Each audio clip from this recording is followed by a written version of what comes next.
नमस्कार। पिछले वीडियो में हमने मांग के नियम के बारे में अध्ययन किया था। मांग का नियम यह कहा जाता है कि यह सार्वभौमिक नियम है।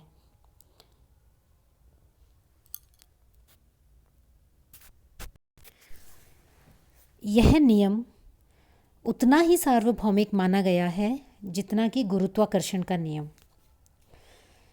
लेकिन फिर भी क्योंकि यह मानव व्यवहार से संबंधित है, इसके कुछ अपवाद बताए गए हैं। अपवाद का मतलब है वो स्थितियां जहां पर मांग का नियम लागू नहीं होता है। अर्थात मांग वक्र जो है वो नियम के अनुसार बाईं से दाहिनी ओर ऋणात्मक ढालू नहीं होता, अपितु धनात्मक ढालू होता है। तो अब हम उन स्थितियों का अध्ययन करते हैं जब मांग का नियम लागू नहीं होता। तो मांग के नियम का जो प्रथम अपवाद है वह है आवश्यक उपभोग की वस्तुएं, अर्थात बुनियादी ज़रूरत की वस्तुएं। मूलभूत आवश्यकता की जो वस्तुएं होती हैं उनका उपभोग अत्यधिक आवश्यक होता है।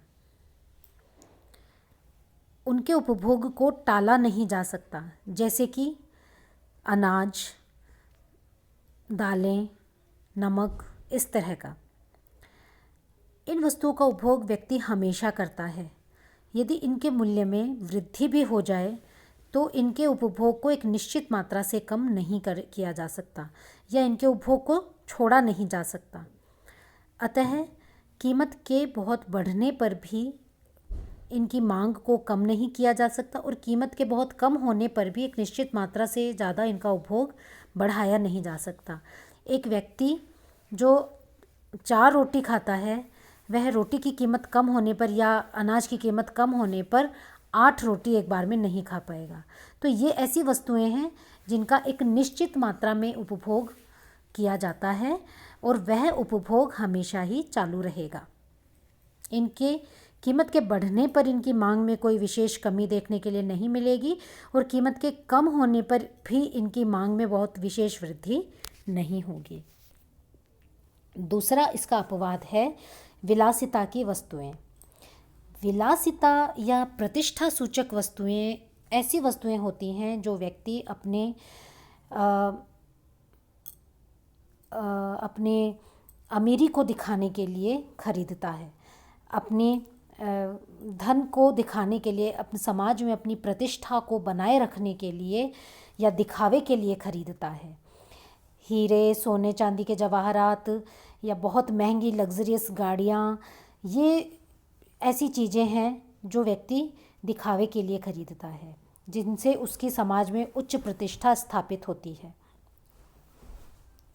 ऐसी वस्तुओं की कीमतें जब बढ़ जाती हैं तो दिखावा करने वाले लोग, जो धनाढ्य वर्ग के लोग हैं, वो इन्हें ऊंची कीमत पर खरीदना पसंद करते हैं ताकि समाज में वो ये दिखा पाएँ कि वो कितने धनी हैं। और उन लोगों के पास धन की कोई कमी भी नहीं होती, इसलिए ऐसी लग्जरी की जो वस्तुएं हैं उनकी कीमतें बढ़ने पर भी वो उसकी मांग में कमी नहीं करते। इन वस्तुओं के जो उपभोक्ता हैं वो धनाढ्य वर्ग ही है, तो कीमत के कम होने या ज़्यादा होने से उनको कोई प्रभाव नहीं पड़ता, इसलिए वो उसकी मांग में कमी वृद्धि नहीं करते। इसलिए इसका मांग वक्र जो है वो दाहिनी ओर ढालू या ऋणात्मक ढालू नहीं होता। तीसरा इसका अपवाद है दुर्लभ वस्तुएं। दुर्लभ वस्तुएं ऐसी होती हैं जो कि मांग के अनुरूप उनकी पूर्ति नहीं होती, जो बहुत ही कम मात्रा में उपलब्ध होती हैं। इनकी बहुत मात्रा जो है वो बहुत ज़्यादा सीमित होती हैं, जैसे कि कई एंटीक वस्तुएं, पौराणिक वस्तुएं, या फिर कई जो पत्थर हैं, जो बहुमूल्य रत्न हैं, बहुत कम मात्रा में जो मिलते हैं, बहुत ही दुर्लभ हैं, तो वो बहुत ज़्यादा महंगे होते हैं और ये बहुत कम ही खोजे भी जाते हैं। तो इनकी बहुत ज़्यादा कीमत होने के कारण, बहुत ज़्यादा कीमत होने पर भी लोग इनको अपना शौक़ पूरा करने के लिए ख़रीदते हैं। इसलिए कीमत का इन पर कोई प्रभाव नहीं पड़ता और मांग का नियम ऐसी वस्तुओं पर कार्य नहीं करता। चौथा और जो वास्तविक अपवाद है वो है गिफिन वस्तुएं। गिफिन वस्तुएं ही मांग के नियम का सच्चा अपवाद है। वास्तविक अर्थों में यही एक अपवाद है जो वास्तव में जिसे हम मांग के नियम का अपवाद कह सकते हैं।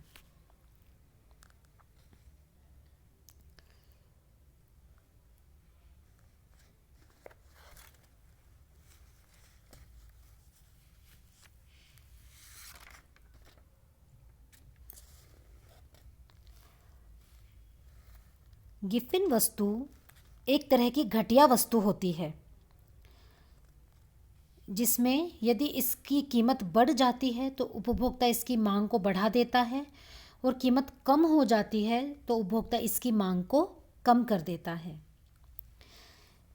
इसमें जो ऋणात्मक आय प्रभाव है वो इसके प्रतिस्थापन प्रभाव को मिटा देता है, जिसके कारण कीमत के घटने पर वस्तु की मांग की मात्रा घट जाती है और कीमत के बढ़ने पर मांग की मात्रा बढ़ जाती है। लेकिन ये स्थिति पाई तभी जाती है जब उपभोक्ता उस वस्तु पर आय का बहुत बड़ा अंश व्यय करे। बहुत बड़ा भाग आय का व्यय करने से उस वस्तु की कीमत घटने से वास्तविक आय में बहुत ज़्यादा परिवर्तन आ जाएगा, बहुत ज़्यादा वास्तविक आय बढ़ जाएगी कीमत के घटने पर। तो जब वास्तविक आय बहुत ज़्यादा बढ़ जाएगी कीमत के घटने से तो अपनी बची हुई आय को वो और अच्छी वस्तुओं पर लगा पाएगा और उस वस्तु का उपभोग, क्योंकि वो उसको घटिया मानता है, उस वस्तु का उपभोग कम कर देगा और अपनी बची हुई आय को अच्छी श्रेष्ठ वस्तुओं पर लगाना चाहेगा। इसलिए उसकी कीमत घटने पर उसकी मांग कम हो जाती है। गिफिन वस्तुओं का जो कंसेप्ट है वो सर रॉबर्ट गिफिन ने 19वीं शताब्दी में दिया था। उन्होंने ये दावा किया था जो पाश्चात्य जो देश हैं वहाँ पर रोटी, मांस या अंडे इस तरह की वस्तुओं से थोड़ी कम श्रेष्ठ मानी जाती है या घटिया मानी जाती है। तो वहाँ पर उन्होंने यह दावा किया था कि यदि रोटी की कीमत बढ़ जाती है, रोटी की कीमत बढ़ जाने पर जो गरीब श्रमिक हैं, जो कि मांस जो कि महंगा आता है उसको जो ख़रीदने में असमर्थ रहते हैं, इस तरह के जो गरीब श्रमिक हैं उनकी रोटी की कीमत बढ़ने से वास्तविक आय जो है वो इतनी ज़्यादा घट जाती है कि मांस और अन्य जो महंगे खाद्य पदार्थ हैं उन पर उनको अपना व्यय कम करना पड़ता है और रोटी की कीमत बढ़ने पर भी और अधिक रोटी खरीदने के लिए ही उनको बाध्य होना पड़ता है, क्योंकि रोटी की कीमत बढ़ने पर जो निश्चित मात्रा की वो रोटी खरीद रहे हैं उस पर उनका ज़्यादा व्यय होने लगता है। ठीक है, तो उस व्यय को बढ़ाने के लिए उन्हें और पदार्थों से अपना व्यय जो घटाना पड़ता है और उसे रोटी पर ही लगाना पड़ता है और अधिक रोटी खरीदने के लिए बाध्य होना पड़ता है। इसी प्रकार रोटी की कीमत कम हो जाने से वे इसकी खरीद घटा देते हैं और अपनी बढ़ी हुई वास्तविक आय को जो है वो अन्य उत्तम किस्म के खाद्य पदार्थों को खरीद के उस पर व्यय करते हैं ताकि वो अलग अलग तरह का वैरायटी वाला या विविधतापूर्ण भोजन प्राप्त कर सकें। हमारे यहाँ के हिसाब से अगर हम देखें